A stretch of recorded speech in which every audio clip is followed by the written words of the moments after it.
परमात्मा ने दया की भजन करने के लिए आपको मनुष्य शरीर दिया। मनुष्य शरीर काल भगवान का है, उसने शरीर में जीवात्मा को बंद किया। महात्माओं ने आपको आदेश दिया कि किराए के मकान से अपनी जीवात्मा के कल्याण के लिए भगवान का भजन करो। ये किराए का मकान है। समय सबका निश्चित और निर्धारित है। जब जिसका समय आ जाएगा, जवान बच्चा बूढ़ा, उसे जाना ही पड़ेगा। मोह ममता का संसार बताया हुआ है, जिसमें नाना प्रकार के कष्ट हम लोग उठा रहे हैं। हमारे हाथ में, हमारे बस में कुछ भी नहीं। हम रोते ही रोते और दो आंसू बहाते ही रह जाते हैं। एक तमाशा और तमाशा विलीन हो जाता है। यहाँ पर इसमें नरनारी उपस्थित हुए हैं। सबको ये चाहिए कि जब कभी किसी का समय हो तो अपनी अपनी इच्छा पूरा करने के लिए, ताकि ये कहने को न रह जाए कि मैंने ये गोली दवा नहीं दी। ये संतुष्टि हर एक किसी को करना चाहिए। इसलिए करना चाहिए कि जल, पृथ्वी, अग्नि, वायु, आकाश का बना हुआ एक मसाला ये शरीर है। जब कभी किसी तत्व की कमी होने लगती है तो ये जड़ी बूटियां दे दी जाती हैं और वो तत्व पूरा हो जाता है। इसको पूरा करना ही चाहिए। बाकी जब समय पूरा हो जाएगा तो कोई दवा काम नहीं करेगी, कोई उपचार और उपाय काम नहीं करेगा, उसे जाना ही पड़ेगा। जो कर्म और कर्तव्य है उसको पूरा करना ही चाहिए, जिससे कि हम लोगों को हमेशा इस बात का ध्यान रहे और ये ज्ञान रहे कि कर्म क्या है और कर्म की सेवा क्या है। हर चीज का यथाउचित सबको हर समय बोध होना चाहिए। बाकी सब मालिक पर, प्रभु पर, भगवान पर निर्भर छोड़ देना चाहिए कि जो वो करते हैं वो ठीक करते हैं। अपनी समझ में कुछ नहीं आता, उन्होंने सब ठीक किया होगा। ऐसा पूरा यकीन और पूरा विश्वास सभी लोगों को रहना चाहिए और ये समझना चाहिए कि हम जिस सत्संग में उपस्थित हुए हैं वहाँ पर जीवात्माओं की रक्षा हुआ करती है। शरीर का संस्कार तो मेरा भी होगा। शरीर के लिए तो जब ये किराए का मकान खाली किया जाएगा तो ये भी आपको करना होगा और आपके शरीर का भी संस्कार। जहाँ जो नियम बना हुआ है उसे तो सबको करना ही है, नहीं तो शरीर जो है वो दुर्गंध और लाखों लोग उससे नुकसान उठाएंगे। शरीर का हर किसी का संस्कार जानवर, पशु, पंछी, आदमी का यही जाता है और करना ही चाहिए। ये शरीर किसी किस्म का है, इसमें क्लेश नहीं रखा, हार्ड लोगों मार्ग का बना हुआ है। इसमें विशेषता एक अणुशक्ति जो जीवात्मा भगवान की अंश है वो इसमें है, और वो जब निकाल दी जाती निकल जाती तो इसमें कुछ नहीं। ये तो दुर्गंध का एक खजाना है। तो जो जिस स्थान पर जो क्रिया है और जो नियम जो व्यवस्था बनी हुई है उसी के अनुसार संस्कार होना चाहिए। तो हम लोग हर बात का ध्यान हमेशा रखें, सेवा का भी रखें। ये नहीं कि दवा की आज जरूरत है तो हम भगवान पर छोड़ दें, तो भगवान करेगा, लेकिन हमको अपना काम कर्म करना चाहिए। इसलिए सब लोग सब बात पर ध्यान रखा करो। और बाकी ये सत्संग होता है, जीवात्माओं की रक्षा का काम तो बराबर होता ही। अगर ऐसे स्थानों पर किसी की किराए का मकान खाली होता है और जीवात्मा की रक्षा नहीं हुई तो यहाँ आने का लाभ ही क्या होगा? क्या फायदा होगा ऐसे स्थानों पर जाकर? तो जीवात्माओं की रक्षा होती है और लोगों को उसका परिचय मिलता है।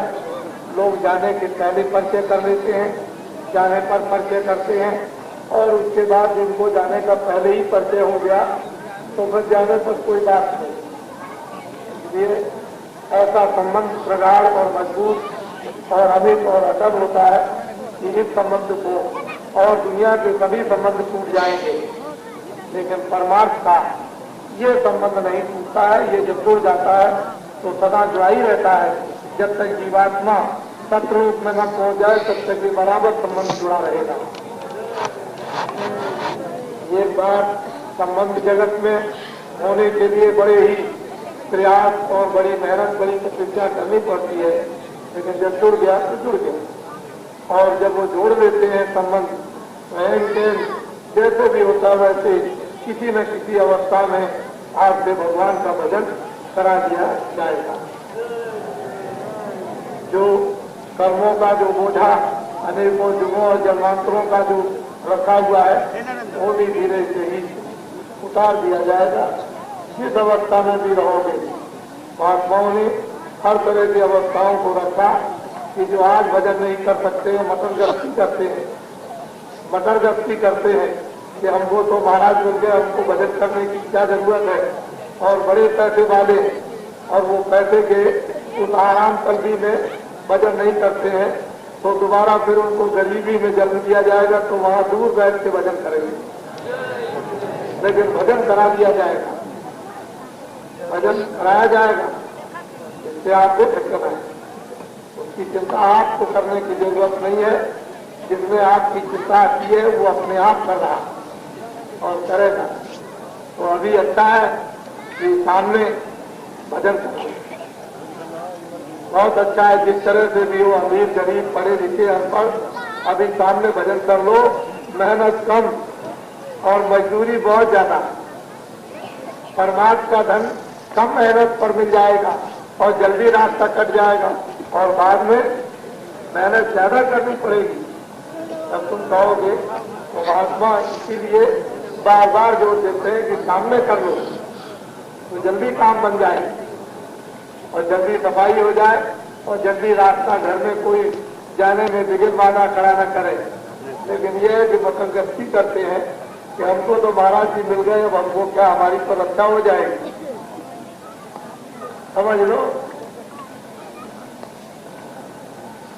इसको अच्छी तरह से भजन तो कराया जाएगा, क्योंकि महात्माओं ने कहा है कि बिना भजन कर किए हुए उधर नहीं जा सकोगे, तो वो तो काम आपसे कराना ही पड़ेगा। चाहे जिस तरह से रोके करो, चाहे गा के करो, चाहे हट के करो, चाहे लेट के करो, चाहे टांगे ऊपर करके करो, लेकिन भजन तो करना ही होगा। तो बहुत जरूरी है। और वो भी सुगम सरल, देश के करो, बैठ के करो, खेत में करो, खलिहान में करो, सुबह करो, शाम को करो, स्नान मत करो, स्नान कर लो, गंगा जी के किनारे करो, जमुना जी के किनारे करो, मंदिर में करो, कहीं बैठ करके करो, लेकिन मनुष्य रूपी मंदिर में बैठ करके भगवान का भजन, जहाँ वो एकांत में बैठा हुआ है, वो देवता वही एकांत में बैठ करके भजन करना।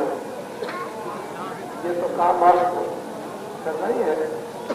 हम तो हमेशा ये बात सुविधा की, आराम की आपके सामने खड़ी करना चाहते हैं कि आराम से भजन हो जाए, सुविधा से भजन हो जाए, निर्विघ्न में भजन हो जाए। तो आप वो ममता मत करो, चलने दो, जो निकल गया तो निकल गया। ये मत सोचो कि कोई चला गया तो मेरा क्या होगा। जो तुम्हारे प्रारब्ध में है वो सब कुछ तुम्हारा निश्चित अंतिम श्वास तक है रखा हुआ, उसमें कोई कमी नहीं। केवल अपने समझने और बुद्धि ज्ञान की जरूरत है। उससे यदि आपने समझ लिया तो कोई चिंता की बात नहीं। भगवान ने सब चीजें पहले से ही सबके लिए दिल की त्यों जलम पत्री ले पढ़ करके सब सामान बांध बूंद करके जीवन का साफ सौदा आपके लिए रख दिया। उसमें कोई घबराने की बात नहीं है। बच्चाओं बच्चियों, हम बहुत से लोगों को देखते हैं कि जिनका कोई सहारा नहीं, लेकिन वो भी कपड़े पहनते हैं, शाम को खाना खाते, रात को सोते हैं, कोई बात नहीं। तो पशु और पक्षी को भी देखता है जिनका कोई सहारा नहीं। आप तो आदमी ज्ञानवान हो, समझते हो आगे पीछे वर्तमान का, तो आपको तो और भी चिंता नहीं होना चाहिए क्योंकि आप ज्ञानवान हो। परमात्मा ने जो ये काया जो दी है, जो जीवात्मा को बंद किया है, शरीर को काल भगवान का और जीवात्मा शत्रु, जो शत्रु से आई है वो भी शत्रु तपस्या की मालिक की, और तपस्या के एवज में हम लोग तमाम रूहें और जीवात्माएं दे दी गई। और जब वो ले आए तमाम जीवात्माओं रूहों का भंडार, तो बिना जीवात्मा के कोई रचना नहीं होती। जब चेतन शक्ति होगी और जड़ता में जब मिला दी जाएगी तो रचना काम करेगी। बगैर जीवात्मा के कोई भी रचना काम नहीं कर सकती किसी भी मंडल में। तो जीवात्माओं का भंडार मिलना बहुत जरूरी है और बिना तपस्या के भंडार मिल नहीं सकता। तो तपस्या की गई है, उसके एवज में ये भंडार वरदान में मांग लिया गया है। लेकिन जब आपको दिया गया था तो ये कहा गया था कि संत भारत में हमेशा गुप्त रूप रहेंगे, वो बराबर जीवों की खबर रखेंगे और यहाँ का संदेशा हमारे पास बराबर पहुंचाते रहेंगे। वो बोलेंगे कुछ नहीं, लेकिन जीवों का सब संदेशा मुझको देंगे। वो मेरे दरबार के जासूस यहाँ पर रहेंगे और जब कभी जीव जब फंसा लिए जाएंगे तो फिर वही हमारे जानने वाले जो दरबार के दरबारी जासूस हैं, वो गया और उन पर किसी का भी कोई अधिकार नहीं। उनको मुकम्मल पूरी आजादी इस मुल्क में दया और महर करने की। जिस जीव को चाहे उसको बख्श दे, जिस जीव को चाहे उसको छुड़ा ले। मैं आपको एक बात मोटी समझा दूं। एक महात्मा जी जंगल में रहते, मुझे भी उनके मिलने का बहुत दिन पहले सौभाग्य प्राप्त हुआ। महात्मा जी अपनी कुटी में बैठे हुए सत्संग वार्तालाप कर रहे थे। अच्छे महात्मा थे, अंदरूनी उनको ज्ञान था, अंदरूनी दर्शन करते थे उस मालिक का। बैठ के सत्संग हो रहा था, उसी समय एक प्यार पागल आया। वो आकर के खड़ा हो गया और महात्मा जी की तरफ दरवाजे पर ऐसे वो उठा करके देखा, ऐसे कर बहुत देर तक देखता रहा और बैठे बैठे हम लोग अपना सत्संग करते रहे। फिर धीरे से अंदर घुसा और कुटी का पैकर्मा लगा करके बाहर आया, दरवाजे पर खड़ा किया और सीधा फिर वो किया और ऐसे करके देखने लगा और बस धीरे से मैं अपना घुमाया और चला गया। दूसरे दिन ठीक उसी समय पर उसी टाइम पर आया और ऐसे खड़ा हो गया और बहुत देर तक देखता रहा, कोई उससे बोला नहीं।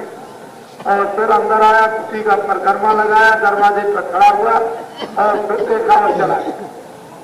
और तीसरे दिन उसी समय पर उसका यही क्रम रहा। और जब चौथे दिन आया तो नदी के किनारे वहीं पर एकाएक गिर गया। उधर से सज्जन आए, उन्होंने कहा महाराज महाराज ये क्या हो गया, क्या हो गया, देखिए देखिए देखिए।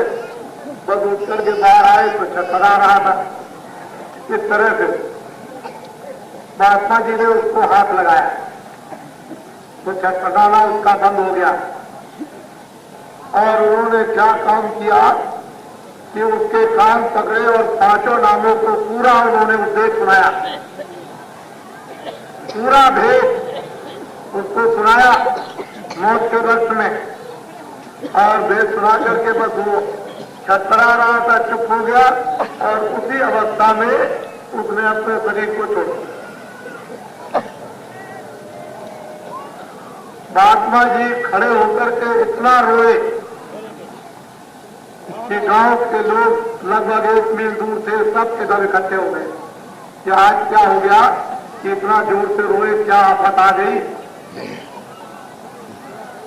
फिर भगवान मंगवाया और उसके बाद में अचलर कफन मंगवाया जो मलमल का, उसको दान फूस करके और ठीक से उसको गड्ढा फूस करके और उसको गाड़ और फिर गए कुएं पर, खूब नहाया, कपड़े बदले और फिर इतनी जोर से हंसे कि जितनी रोने की आवाज उससे ज्यादा हंसने की आवाज। आज क्या हो गया, इतनी जोर से रोए और हंसे। तो लोगों ने आपसे पूछा महाराज आप पहले रोए थे और हंसे इतनी जोर से। कर लगे बड़े बड़े ऋषि और मुनि और बड़े बड़े सिद्ध और साधु और तपस्वी और ज्ञानी, पढ़ने लिखने वाले शास्त्रों के जो गति नहीं प्राप्त करते हैं वो उस गति में ये सीधा चला गया। ये देखिए निशाना होता है, पता नहीं किस जीव पर खुश हो जाए। लोगों ने पूछा आप रोए क्यों? अरे क्या लगे मैंने ये सोचा कि इसके परिवार में तो कोई रोने वाला है नहीं, तो चलो मैं इसकी तरफ से रो लूं। उसकी तरफ से रो लिया और उसको सीधा पहुंचा दिया। यह है महात्माओं की कृपा है। क्या चीज दे दें, क्या उसको संस्कार दे दें, ये क्या किसी को मालूम होता है कि उसका दिल क्या होगा। तो भारत में जब सृष्टि की अनाथ में रचना हुई, काल भगवान ने जीवों को तपस्या करके सबको से मांगा, सारा मसाला उनसे लिया, कारण सूक्ष्म लिंग और पूर्ण ये जितना मसाला सब वहीं से दिया गया था। यहाँ तो कुछ नहीं था, न स्वर्ग से, न वैकुंठ से, न ब्रह्मा से, न विष्णु से, न शिव से, न ईश्वर से, न ब्रह्म से, न पार ब्रह्म से। यहाँ तो न जमीन थी, न आसमान था, न वेद से, न पुराण से, न पुराण से, न हिंदू थे, न मुसलमान थे, न ईसाई थे, न पारसी थे, न तुम थे, न गंगा थी, न जमुना थी, कुछ नहीं था। तो उसकी इच्छा से ये सब कुछ कहाँ से प्रतिज्ञा की गई, सारा भंडार मसाला मांगा गया, वो मसाला दिया और फिर वो बहुत ही सिलसिले और तरतीब और तरकीब से उसमें रचना का विस्तार सब जीवों को मांगा गया है। जब तक तो कोई बात नहीं थी, जीव यहाँ पर धर्मनिष्ठ थे, कर्मनिष्ठ थे, सदाचारी थे, सत्यवादी थे, सेवा करते थे, प्रेम करते थे। लेकिन जब समय बदला और कलयुग में बड़ा मलिन समय आया और सेंटर पर जब निशाना आया कि धार कहाँ पर काम करती है, उसी समय पर संतों का पदार्पण हुआ और उन्होंने मालिक का सारा भेद खोला, ऊपर से और नीचे तक और नीचे से ऊपर तक सारा रहस्य वर्णन किया। तब ये पता चला है कि सब जीवों को इस कलयुग में ये अवसर मिला कि सब लोग पार जा सकते, मालिक का दर्शन दीदार कर सकते, पति और पत्नी भी साधना कर सकती।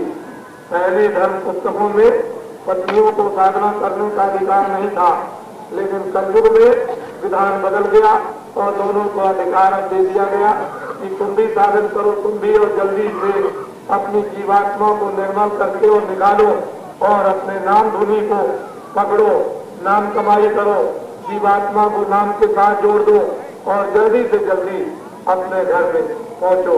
और ये गगन में अद्भुत अद्भुत जो बातें, अद्भुत अद्भुत जो आरतियां हो रही हैं, घंटे और घड़ियाल बज रहे, 24 घंटे मनुष्य रूपी मंदिर जिस्मानी मैजिक में, उसको आसमानी सुनो।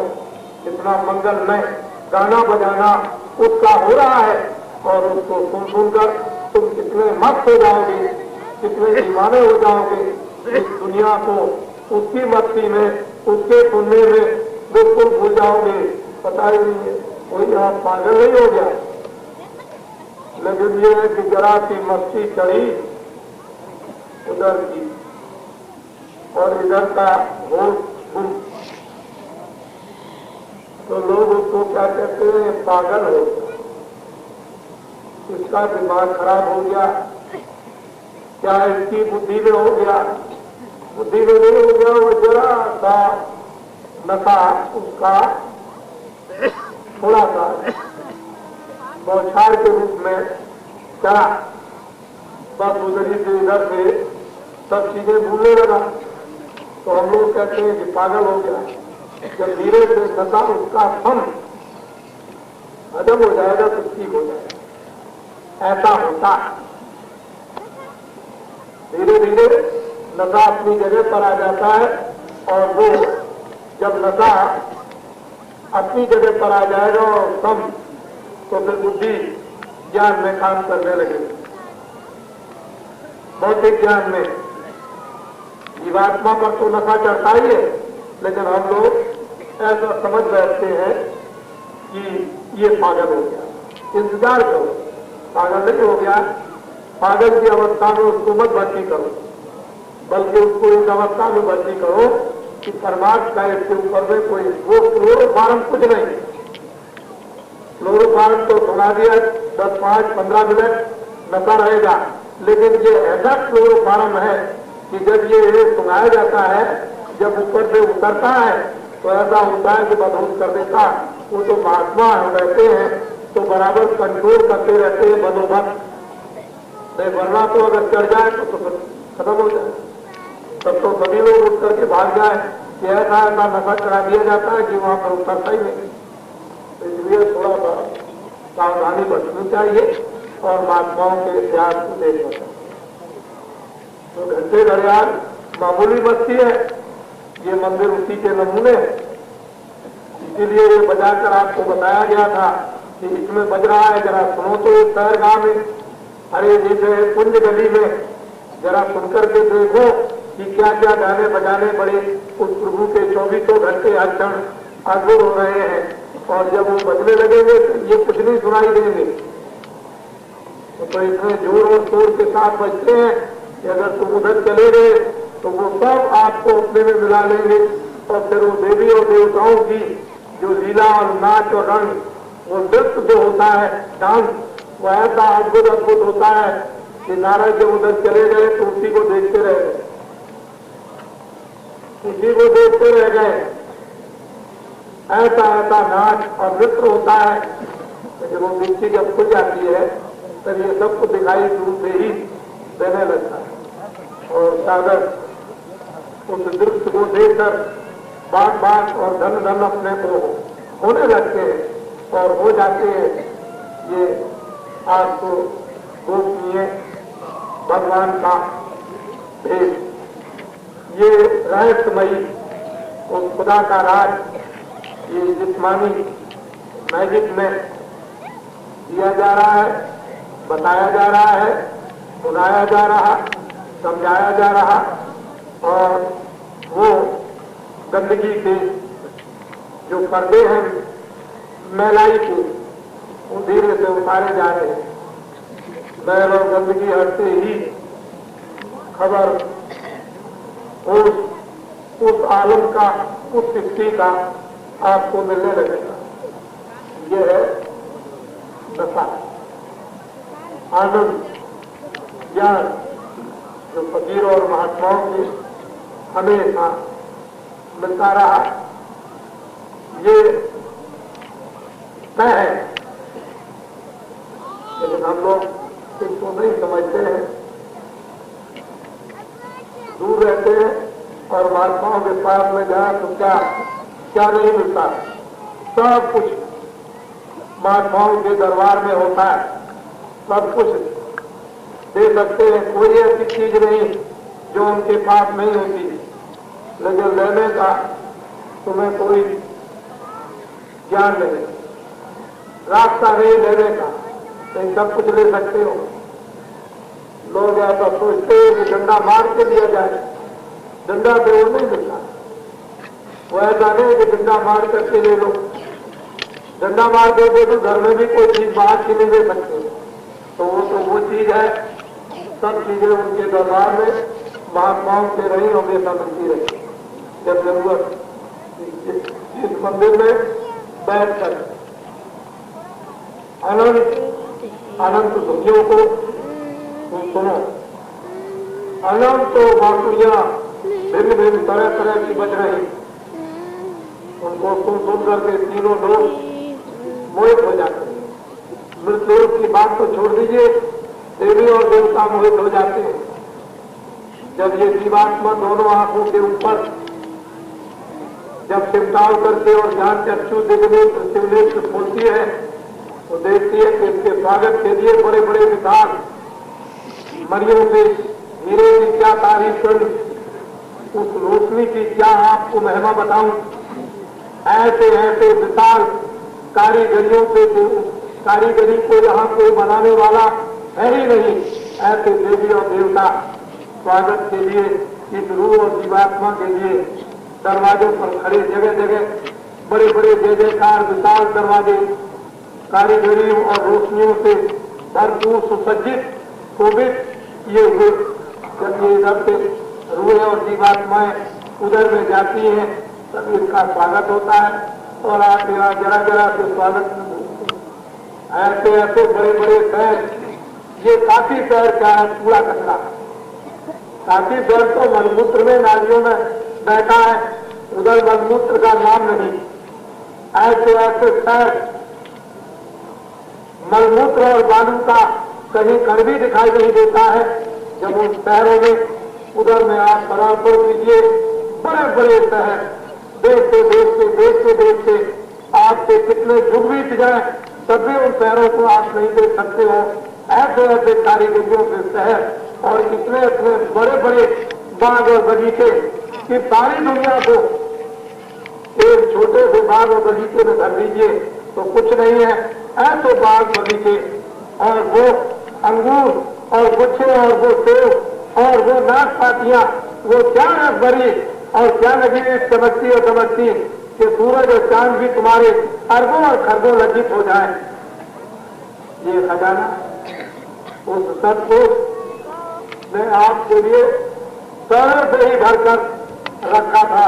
फकीरों और महात्माओं को उसने पहले से आज में ही तुम्हारे लिए भेज दिया था कि जब जरूरत होगी और तब वो तुम्हारे सामने आ जाएंगे।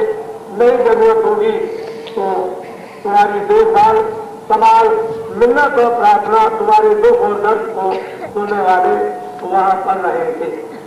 नहीं तो जीवों के साथ ये कर्मों के बंधनों में जो बांध दी गई, इनकी क्षमा और माफी तो कोई कर ही नहीं सकता। तो उसके यहाँ न्याय है, इनको सजा मिलती रहेगी, न इनको मुक्ति मिलेगी, न इनको मोक्ष मिलेगी, न जन्म और मरण से बचेंगे। ये तो अगर वास्तव में माफी का तख्ता इस काल देश में मृतलोक में तो केवल सबको और फकीरों को है और माफी का तख्ता किसी के पास है। वो जिससे चाहे माफ कर दे, चाहे जितने भी कर्म किए हो, अनेकों हत्याएं की हो, जानवर मारे हो, पशु पंछी मारे हो, आदमियों को मारा हो, गधों को मारा हो, लेकिन अगर महात्मा माफ कर दे तो माफी हो जाएगी और कोई नहीं माफ कर सकता। जिसने विधान बनाया वो भी नहीं माफ कर सकते। ये तो माफी का जो दर्जा और माफी का स्थान वो तो केवल फकीरों संतों को दिया गया है और ये उसके दरबार के दरबारी होते हैं। जो रोज उसके दरबार में हाजिरी देते हैं और वहां के संदेशे को जाकर यहाँ देते, यहाँ का संदेशा वहां देते हैं, तो रोज हाजिरी दिया करते उसके दरबार में, उनको संत और फकीर कहते हैं। ऐसे संतों और फकीरों के ऊपर उस सतपुरुष की कितनी मेहर और दया और उन संतों और फकीरों को कितना अधिकार होता है, ये किसी को क्या मालूम, कौन जानेगा। जब उधर जाएंगे तभी समझ में आएगा यहाँ कितना अधिकार होता है। बिना आंख खुले हुए, बिना जगे हुए, बिना उधर गए हुए, बिना रास्ता देखे हुए, बिना रोशनी और नूर पाए हुए, बिना मणि को जगाए हुए आप क्या जान सकते हो संतों और महात्माओं को। उनको बाहर से देखोगे काला सावला गोरा, उनके चमड़े को तो क्या जान सकोगे अंदर क्या रखा होगा। ये उधर देखो क्या है, कितने कितने शहर, उसमें ये सारी दुनिया सब उठाकर इससे कितना बड़ा स्वर्ग है। ये सारा विश्व एक सुई के नाते के बराबर स्वर्ग में रख दिया जाए, कितना बड़ा स्वर्ग हो। और स्वर्ग लोक से बड़ा वैकुंठ लोक, और वैकुंठ से बड़ा बहुत बड़ा शक्ति लोक, और शक्ति से बड़ा बहुत बड़ा ईश्वर लोक, और उसके बड़े बड़े बड़े ब्रह्मांड जहां की ऐसी अद्भुत, और उससे न मालूम कितना था और ब्रह्मांड है। आपको क्या कितना ज्ञान, यहाँ तो किताबें देखते हो कागज के ऊपर में कुछ नहीं रहता, क्या ज्ञान आपको रह गए तो आपने छड़े नाश होने वाला ज्ञान इतने दिनों की मेहनत करने के बाद वो भी पूरा नहीं जान पाया। नकल की है आपने हर चीज में, डाकती में नकल की, बैठकी में नकल की, और आपने अंग्रेजी में नकल की, संस्कृत में नकल की, उर्दू में नकल की, और फारसी में नकल की, और नकल करके सब ज्यादा नंबर बहुत ज्यादा 55 पाए, 50-45 पाए, वो भी कुछ नहीं नकल कर। कभी मास्टर को छुड़ा दिखाया, कभी अध्यापक को दिखाया, कभी प्रिंसिपल को दिखाया, कभी वाइस चांसलर को और दिखाया नकल।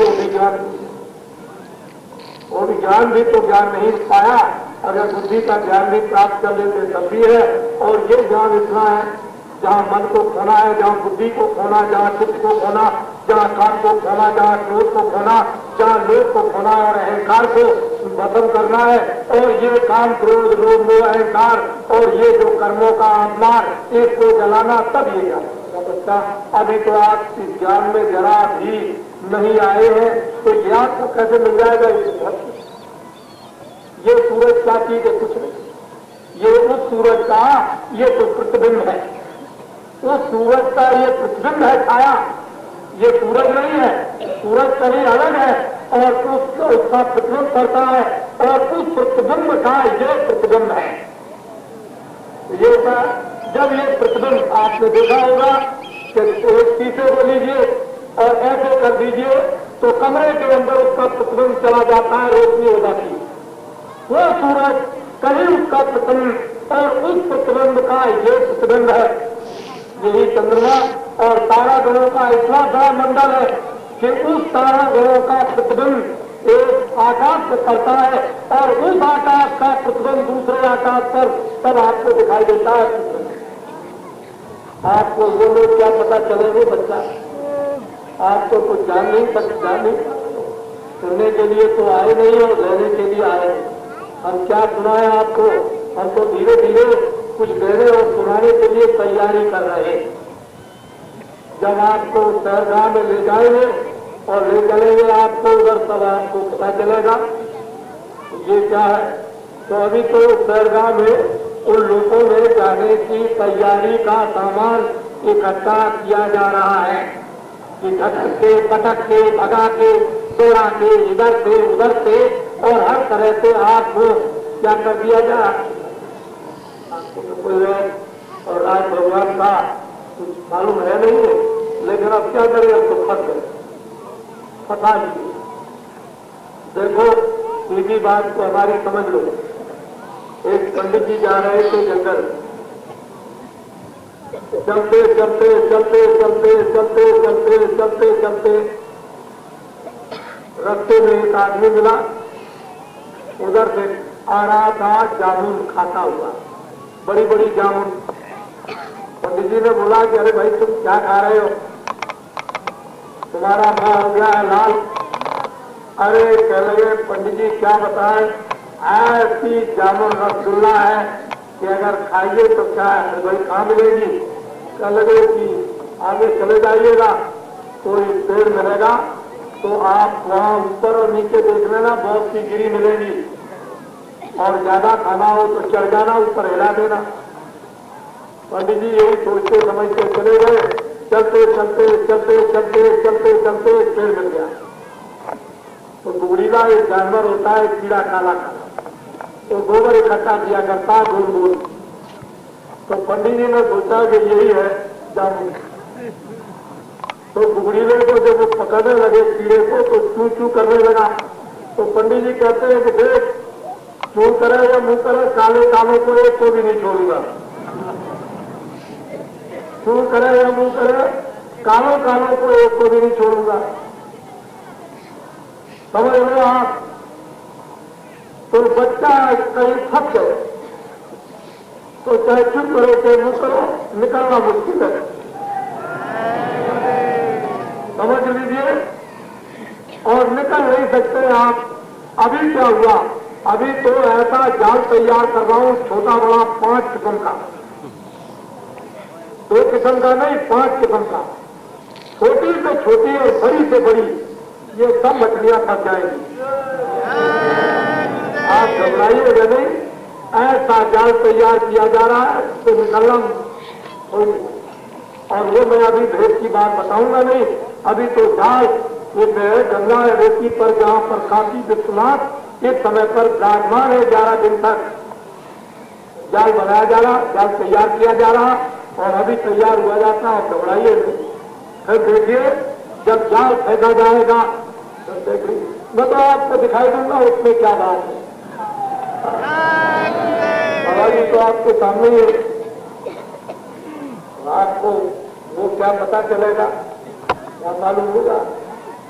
लेकिन ये भी कहो कि भगवान की, उस खुदा की और उस अल्लाह ताला की, उस परम पिता, उस प्रभु की, अनामी पुरुष की, एक अनामी एक अनी अनामा अग बच्चिदानंद प्रभु धामा, उसकी आपके ऊपर दया हो रही है। और वो वक्त और समय उन्हीं की कृपा से, उन्हीं की दया से ये बता हुआ आपके सामने चला रहा है, और हो जाएगी दया।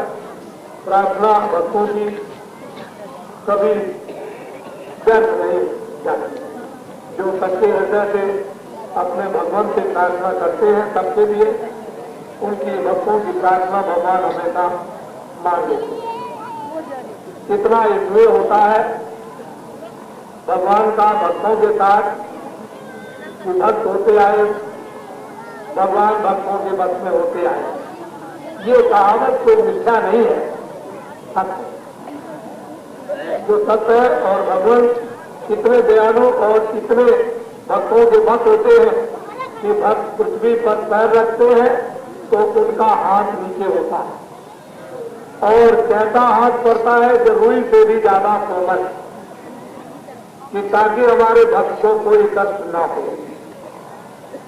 और वे चले जाते हैं आगे आगे, और भक्त पीछे पीछे भगवान की पीछे पीछे पीछे पीछे पीछे पीछे रहते हैं, उनका साथ नहीं छोड़ते। पीछे पीछे वो आगे चले जा रहे पीछे, और जब जरूरत होती है तो फौरन दुनिया को भक्त बत्तर बनकर के दुनिया को फंसे देंगे।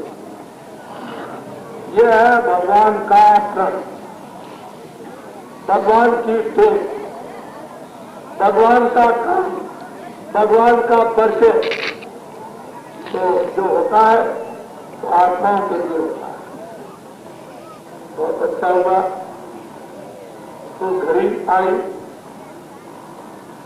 महान सौभाग्य प्राप्त हुआ नवजारी बच्चे बच्चियों को। बच्चे भी आए, उनमें भी उत्सुकता आई, छोटे छोटे बच्चे बच्चियां उनमें भी भाव, बड़े जवान बूढ़े अनपढ़ पढ़े लिखे सबको ये अवसर सौभाग्य मिला। और उसी प्रकार का सभी लोग लाभ उठा रहे। तो आप अपने शहरों में, अपने देशों में, अपने साथियों में, अपने मित्रों में पहुंचे और मित्रों का मिलाप देखें। बड़ा मिलाप, कैसा मित्रों का मिलाप होता है। रूहें किस तरह से आपस में मिलती है और रूहें क्या क्या खाती है। जीवात्माएं किस तरह से परस्पर प्रेम करती है और जीवात्माओं के प्रेम का तीन दृश्य देखे आप उधर चलकर, तब आपको मालूम होगा। इसलिए बाबा जी बराबर इशारा करते हैं, एक दिन आएगा, एक समय आएगा और वो कैसा होगा जब लोग बैठ जाएंगे नरनारी, गांववासी दिन में काम शाम को बच्चों की सेवा करेंगे, आंख बंद कर लेंगे, ये आंख खुली होगी और सीधे ऊपर की तरफ चल देंगे और ऊपर स्वर्ग और वैकुंठ में पहुंच करके ब्रह्मा और विष्णु और शिव का साक्षात्कार रोज करेंगे और लौट करके आ जाएंगे। और वो ब्रह्मा और विष्णु और शिव कितने सुंदर है, वो उनका जब दर्शन होगा तो कितने सुंदर है, ये तो आपको अभी कुछ मालूम नहीं। और लौट के आओ और दिन में शाम शाम को बच्चों की सेवा और रात को फिर निकल जाओ ऊपर और वहां पर किस तरह से स्वर्ग भूमि पर स्वर्गलोक में वहां देवी देवताओं के साथ क्या व्यवहार होता है। ये तो साधक तुरंत राह से उसे देखते हैं, खाते हैं, उसके ऊपर जाते हैं, उसी का ये सब सामान तैयार हो रहा है। आप लोग ऊपर चलने की जल्दी चेष्टा करो, इच्छा करो और धारणा बनाओ, कामना बनाओ। सबको भूख लगे, प्यास लगे, ये तो थोड़ा बहुत आपसे आना ही चाहिए। आज नामदान होगा, गोपनीय भगवान का घर में बैठकर कर लो। वही 2 मिनट, 4 मिनट, 10 मिनट आप की सच्ची कमाई का धन जमा हो जाएगा, वही आपके काम आएगा। जो नाम की कमाई कर लेते हैं, नाम को जगाते हैं, नाम के साथ तुरंत को जोड़ देते हैं, वही अमर पद प्राप्त कर देते हैं। जिनको नाम का भेद मालूम नहीं, नाम धन जानते नहीं कि नाम क्या चीज है, वो जीवन में खाली करेगा। खाली मत जाओ, आए हो खाली भरे हुए जाओ। ऐसे छकड़े भरो कि जब जाने लगना तो कुछ फेंकते भी जाना और भी लूट ले। ऐसी दौलत संपत्ति परमार्थ की उसकी जमा करके और फेंकते हुए जाओ, हजारों लाखों करोड़ों शहीद हो जाए और वो कुछ आपको भी मिल जाए उनसे, ऐसा जब कमा। इसीलिए मनुष्य शरीर मिला हुआ है और इसी मनुष्य शरीर की महिमा और मनुष्य शरीर सबसे ऊंचा माना जाता है। तो नामदान आपको मिल जाएगा आज कल का। नामदान लेकर के लोग घर में चुपचाप न बैठ जाए।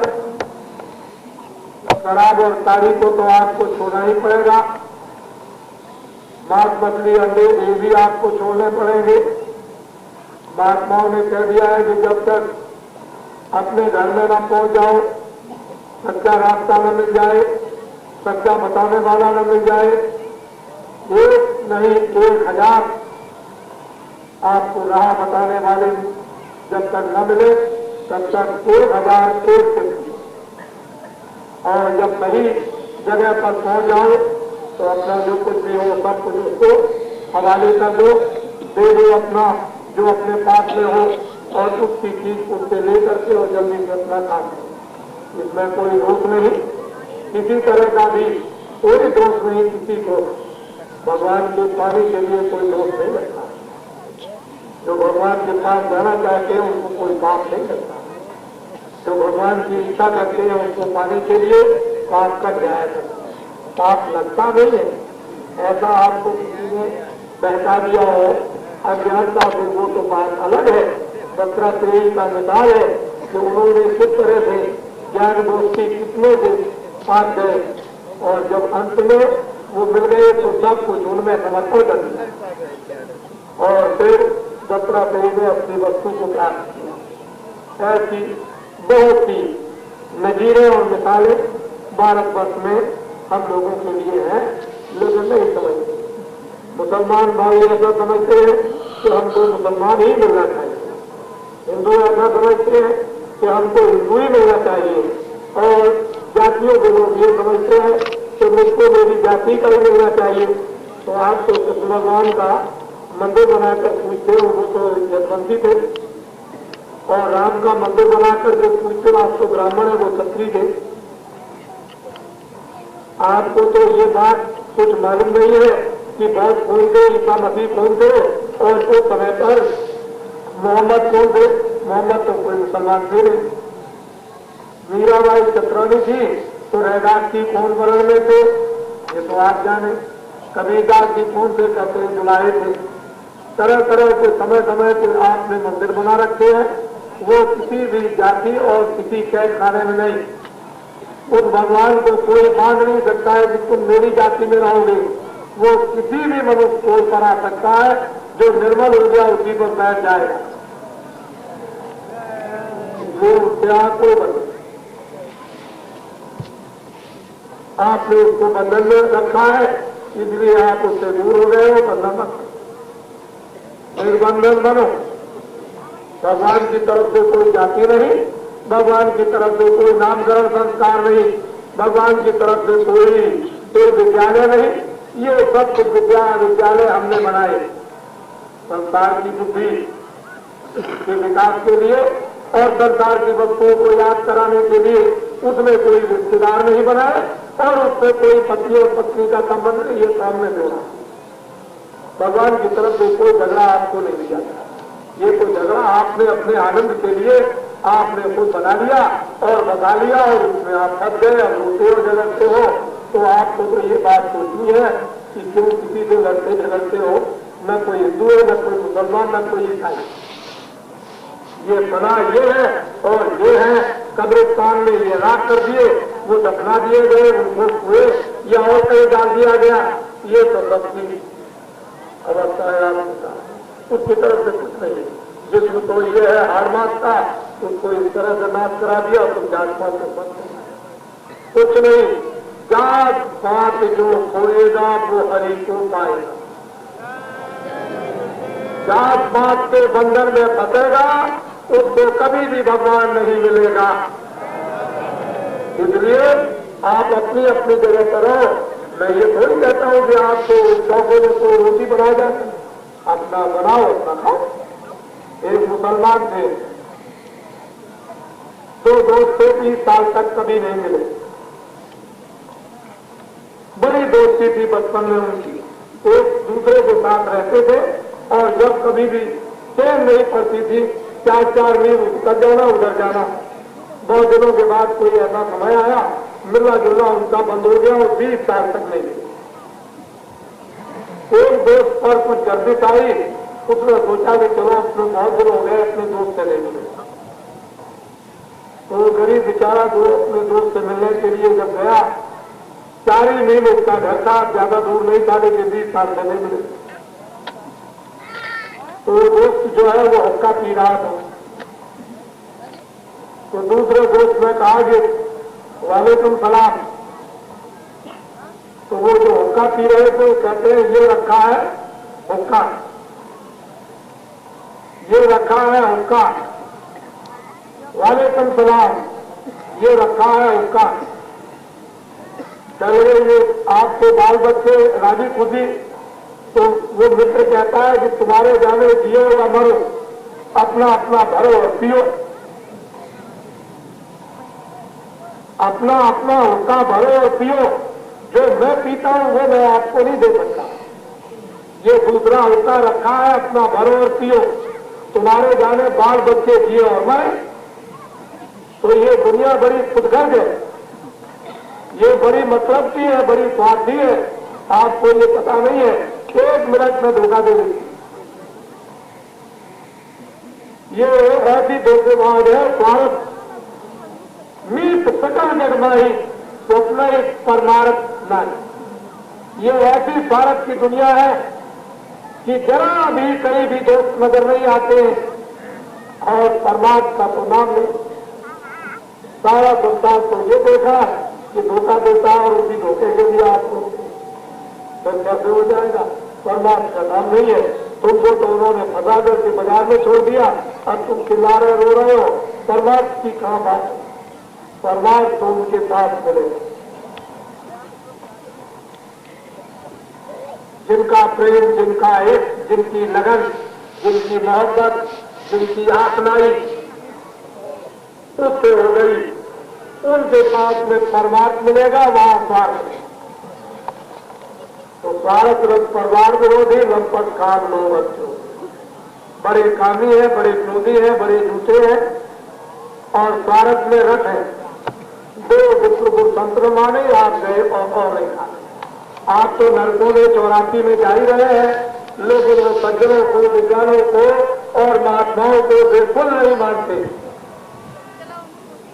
तो बताइए, करें वो बस द्रोह परावा संग हरकता मोह के बात करके वो शब्द जो हित कर अनेकतारूसर, हित करने वाले से भी बैर और अनहित करने वाले से तो बैर रहना ही है। तो ऐसी भारत की प्रणाली भारतवर्ष में मानव के अंदर में इस समय भंडार चला। ये धोखेबाज दुनिया है। कहीं चल गए, हरण हो गया तुम्हारा, तो सारे जीवन रोते रहोगे। महात्मा ही से निकालेंगे और कोई निकाल नहीं सकता। जो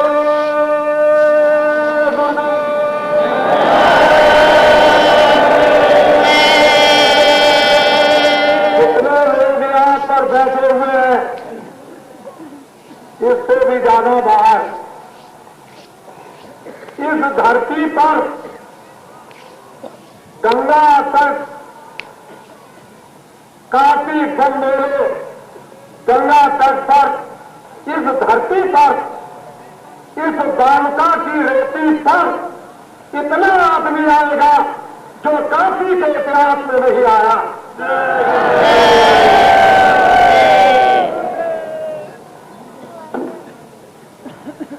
यह है गंगा धरती।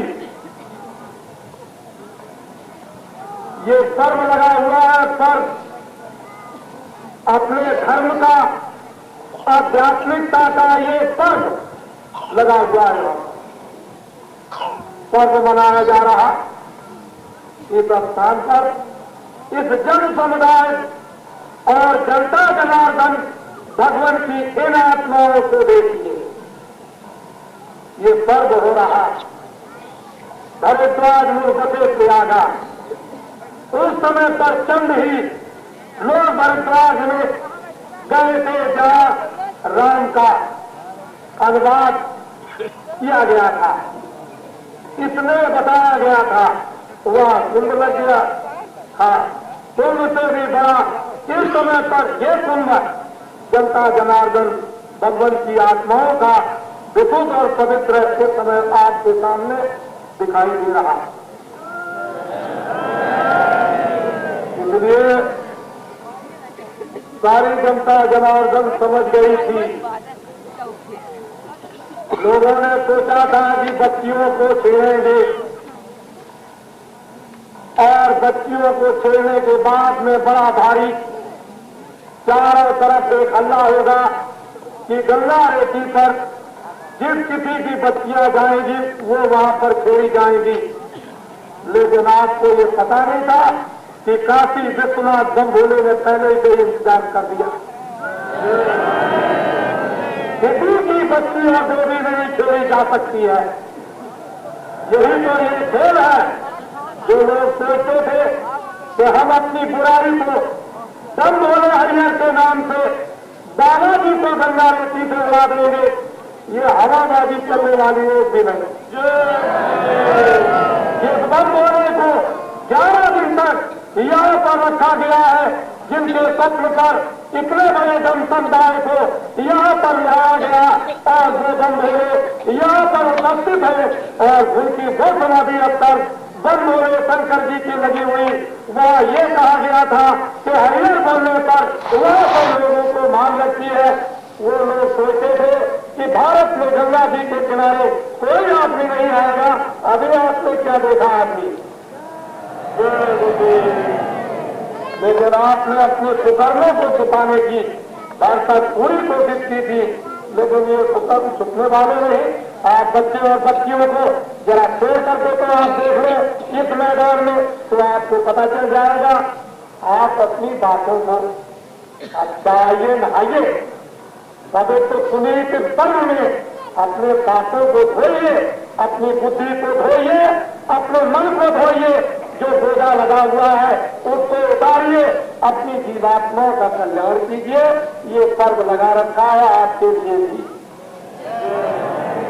अब तो आपके लिए धोने के लिए ऐसा साबुन भगवान का लेकर बैठे हुए हैं कि रगड़ा मारेंगे तो तुम सब साफ हो जाओ। हमने अपनी तरफ से कोई भाग और विभाजन नहीं किया है कि तुमसे झगड़ा करते हैं। आओ आकर सब मिलजुल कर इसमें स्नान करें, ये तो ये है। लेकिन आप चाहते हो कि नहीं नहीं नहीं हम ऐसे करके ऐसा कर देंगे, तो ये चलने वाला नहीं है। गांव की देवियां, गांव की बच्चियां, शहरों की बच्चियां, देवियां सब इस मैदान में आए, कोई चिंता करने की बात नहीं है। हम देख लेंगे खेलने वालों को।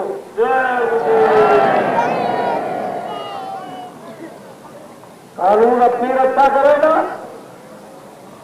भगवान अपना काम करेगा।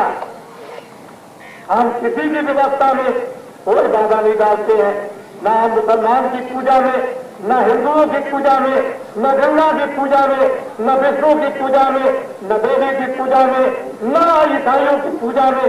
हम किसी की पूजा में कोई खबर नहीं डालते, किसी की कोई बुराई नहीं करते हैं। ठीक है, भगवान ने आपको वैसी बुद्धि दी है, आप वैसी पूजा कीजिए। भगवान आपको भी सब बुद्धि दे, आपका भी दिमाग साफ रहे और आप भी सच्चे मालिक की इबादत करने लगे, सच्चे भगवान की पूजा करने लगे। हम तो सबके लिए कामना करते हैं और आप सोचते हो कि एक पर्व में लोग स्नान न करें, ये कैसे हो सकता है? ये तो भगवान का पर्व लगा हुआ।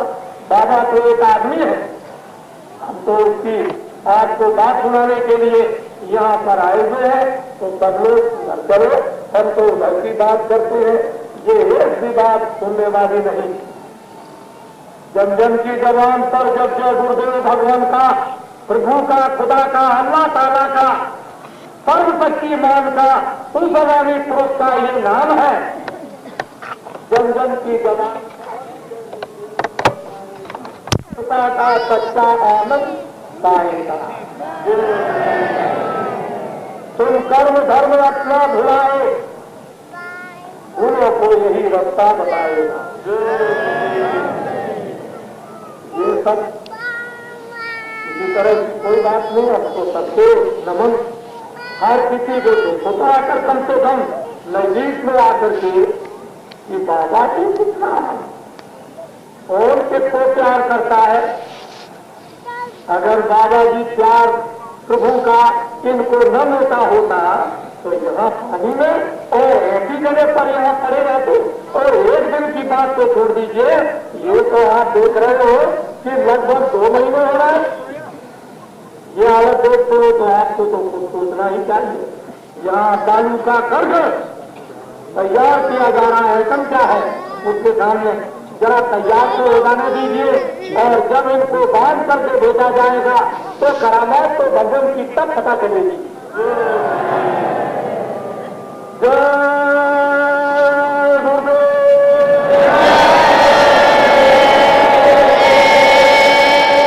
बड़ी दूर जो बापू का टावर है वहां पर भगवान का वो नामदान गोपनीय मिलेगा, और आप जो भी चाहे वो नरनारी जो भी देवी पुरुष चाहेंगे वो वहां पर। अभी तो आपके 4 दिन के ये कार्य है, कल 2 दिन तो हो गया था, आज है तीसरा दिन, क्योंकि कल किसी ने रात को आकर के खबर दी कि हमने एक सड़क चलता फिरता हमने देखा, वहां समाधि पर एक सड़क चलता फिरता देखा। ये किसी ने दिया, मैंने तो नहीं देखा, लेकिन किसी ने कहा। तो दूसरी बात यह है कि बीच में यज्ञशाला में तो सूरज की तरफ वो कौन सा उधर, और आज किसी ने बताया है कि पश्चिम के यज्ञशाला में जहां पर नवग्रह का कार्यक्रम हो रहा है उस यज्ञशाला में बैठे हुए हैं। तो विद्वान तो ऐसा कहते हैं कि शिव जी विराजमान। अब वेशभूषा कोई भी हो सकता है, तो क्या है, भूत कई देशों में रहता है, जिंद रहते हैं, पिशाच रहते हैं, ये रहते हैं, प्रेत रहते हैं, वो रहते हैं, बहुत रहते हैं। अब इसके लिए कोई क्या कहेगा, ओ नामानु क्या हो तो होता है। पहले बीच में फिर इधर पूरब और अब पश्चिम में चले गए, अब पता नहीं किधर गए, और उधर की खबर तो ये मिली। अब हम खबर सुनते हैं, हमको तो उधर जाने भी नहीं देते, न उधर भागने दे और न उधर भागने दे, पैदल चले तो निकल नहीं सकते। बड़ा मेरे लिए मुश्किल है, नहीं तो हम तो मतलब आपको सामने ही वहां दिखाए चल के, लेकिन हमको लोगों ने बताया कि ऐसा मतलब ये कि देखा गया कि भैया चुप रहो अभी मतलब ये जरा बोलो नहीं, जो नामदान लोग चले गए उधर जाकर अभी मैं पहुंचूंगा रहा टावर के पास बातों का। और आज सबसे सब उधर जाएंगे गंगा जी के किनारे और कपड़े को भिगोकर और काशी विश्वनाथ हरिहर शंकर जी के चारों तरफ जल छिड़केंगे।